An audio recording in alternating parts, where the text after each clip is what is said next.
palve kodu kaitseks ja tervendamiseks. Armsad peainglid Miikael, Rafael ja Gabriel, täna tulen ma teie ette mitte ainult enda pärast, vaid ka nende pärast, keda ma väga armastan. Minu kodu, minu pere ja iga hinge jaoks, kes elab selles pühas ruumis nimega maa. Võimas püha peaingel Miikael, taevane kaitsja, palun sul paigutada oma sinine jumalik kaitsev valgus ümber minu kodu. Kaitse kõiki selle maja uksi ja aknaid, nii päeval kui öösel. Lõika oma püha kaitsva sinise valgusega läbi iga tume energia, mis üritab siia koju siseneda. Lahusta iga needuse sõna, iga emotsionaalne koorem ja iga mõte, mis ei tulene valgusest. Ma deklareerin, et see kodu on nüüd sinu kohaloleku poolt kaitstud. Miski, mis ei tule valgusest, headusest ja armastusest, ei saa siia jääda.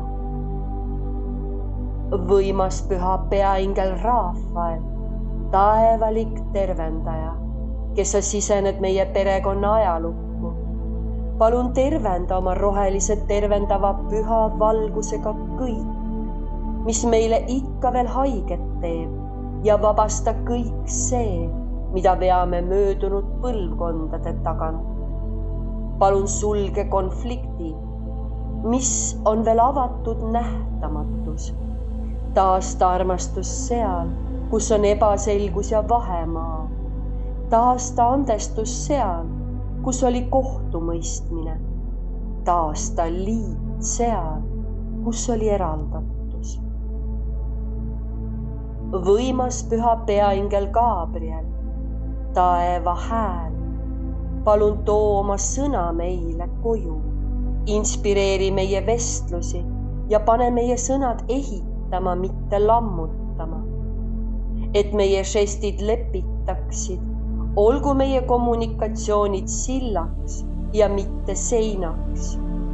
Oma valge tervendava püha valgusega näita meile, kuidas elada tões, ilma haiget tegemata ja kuidas väljendada seda, mida oma hingega tunneme. Näita meile, kuidas üksteisele kaastundega otsa vaadata. Praegu, sel pühal hetkel siin, kutsun esile oma perekonna püha ühtsuse. Kuulutan, et armastus on selle kodu seadus. Ja ma kinnitan, rahu on minu perekonna ja kodu alus, et headuse energia asub minu kodu igas nurgakeses ja et igasugune energia, mis ei ole armastusest, on lahustatud praegu jumaliku valguse ja 3 võimsa peaingli toel.